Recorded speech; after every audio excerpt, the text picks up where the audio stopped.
এই দুটো একটা কথার মধ্যেই আমার দাড়িটাকে হঠাৎ, আদার্স কোনো কথা নেই, সপাটে দাড়িটাকে ধরেই বলছে যে জয় শ্রীরাম বল। আমি বলছি কেন তোমার ধ্বনি আমি কেন বলতে যাব? বলতেই আমি ওর হাতটাকে ধরেছি, দ্বিতীয় হাত দিয়ে ও আমাকে গলাটাকে খিঁচে ধরে ওর হাঁটু দিয়ে আমার তলপেটে আঘাত করে, বুকের দুই পাঁজরে মারে, বেধড়ক মারে। হ্যাঁ, যেটা আমার পুরো ইনজুরি আছে এখনো। হ্যাঁ, আর আমার এই গলা এগুলো সব মানে টিপে ধরেছিল, কণ্ঠনালীতে এখনো ব্যথা আছে। হ্যাঁ, তাও শ্বাসরোধ করে দেওয়ার মতো মানে। দর্শক, ভিডিওটা দেখলেন, শুনলেন ফেরিয়াওয়ালার বক্তব্য।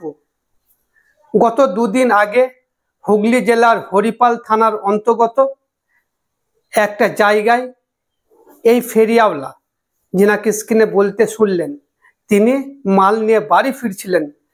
তাকে কিছু উগ্র হিন্দুত্ববাদী জঙ্গিরা আটকে বলল, তোর আধার কার্ড দেখা। সে বলল, আমার কাছে আধার কার্ড নেই। তাকে মারা হলো, দাড়ি ধরে বলতে বাধ্য করা হলো জয় শ্রীরাম। বলছে, যখন বলছে যে আমি কেন তোমাদের স্লোগান দেবো, তখন গলা টুটি টিপে ধরে শ্বাসরোধ করার উপক্রম বললেন। দর্শক, একবার ভাবুন, এইগুলো কি ব্যতিক্রমী ঘটনা, না ইচ্ছাকৃতভাবে এইগুলো ঘটনা হচ্ছে? যেটা ইউপি বিহারে আমরা দেখেছি, মুসলিমদেরকে দেখলে তাদেরকে জোর করে জয় শ্রীরাম বলানো হয়, মব লিঞ্চিং করা হয়। সেই ঘটনা কিন্তু বিক্ষিপ্ত ঘটনা নয়। এই বাংলায় এই ঘটনাগুলো বিক্ষিপ্ত ঘটনা নয়। আমরা দেখছি কয়েকটা ঘটনায় কিন্তু লাগাতার এই কয়েক মাসের মধ্যেই ঘটে গেল। মুসলিমদেরকে চোর সন্দেহে কোথায় পিটিয়ে মেরে দেওয়া হচ্ছে, পায়ে দড়ি বেঁধে টেনে টেনে নিয়ে যাওয়া হচ্ছে, কারেন্টের শক দেওয়া হচ্ছে, ফেরিয়াওয়ালাকে মারা হচ্ছে। বিভিন্ন জায়গায় এই ঘটনাগুলো ঘটছে। এগুলো বিক্ষিপ্ত ঘটনা নয়। আমার পুলিশ মন্ত্রীর কাছে একটাই প্রশ্ন, আপনি রাজ্যের পুলিশ মন্ত্রী, রাজ্যের মুখ্যমন্ত্রী, আপনি বলেন আমার রাজ্যে মুসলিমরা সব থেকে বেশি সুরক্ষিত, তার নমুনা এটাই। এইটা আপনি বলতে পারেন একটা বিক্ষিপ্ত ঘটনা, একটা বিক্ষিপ্ত ঘটনা। তাহলে এতগুলো বিক্ষিপ্ত ঘটনা কেন ঘটছে? এই প্রশ্নের উত্তর কার কাছে আছে? না এগুলোকে সংখ্যালঘুদেরকে ভয় দেখানো হচ্ছে যে দেখো বিজেপি ক্ষমতায় আসেনি, বিজেপি তোমাদের কি হাল করছে, তাই আমাদেরকে ভোট দাও, আমরা ভোটে জিতলে তোমাদেরকে সুরক্ষা দেবো, নিরাপত্তা দেবো। মুসলিম সমাজকে এগুলোকে ভয় দেখানো হচ্ছে না তো?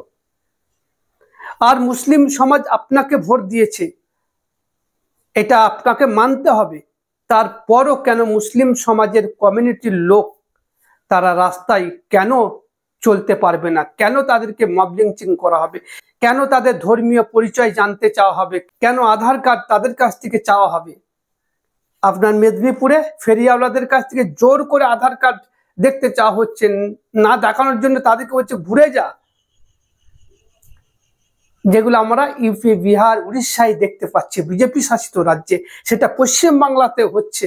কিন্তু দুর্ভাগ্যের বিষয়, এখন যে সমস্ত তথাকথিত মুসলিম নেতারা আছেন, যেটা ইউপি বিহারে ঘটলে যারা বাংলার মাটিকে কাঁপিয়ে দেন, তারা আজ কোথায়?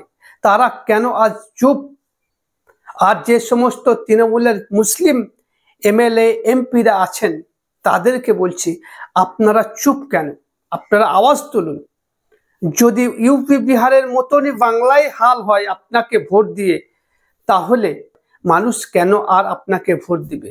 মুসলিম সমাজ কেন আপনাকে আর ভোট দিবে? এই প্রশ্নটা রইল। কারণ আপনি মুসলিম সমাজকে, মুসলিমদের নিরাপত্তা দিতে ব্যর্থ হচ্ছেন। রাজ্যের মুখ্যমন্ত্রীকে বলবো, কঠোর হাতে এগুলো দমন করুন। আর এই পুলিশ প্রশাসনে মুখ্যমন্ত্রীকে বলবো, আপনি আরএসএস মার্কা যে সমস্ত আধিকারিক অফিসাররা আছে, তাদেরকে চিহ্নিত করে সাইড করুন। না হলে আখেরে আপনারই ক্ষতি হবে। ক্ষমতা চলে গেলে আর কিছু করতে পারবেন না। তার জন্য এই সব ঘটনাগুলোকে কঠোর হাতে দমন করুন। এখানেই ভিডিওটা শেষ করছি। দর্শক, আপনাদের মতামত অবশ্যই দেবেন। ফেসবুকে দেখলে ফলো করুন, ইউটিউবে দেখলে সাবস্ক্রাইব করে পাশে থাকুন। জয় হিন্দ।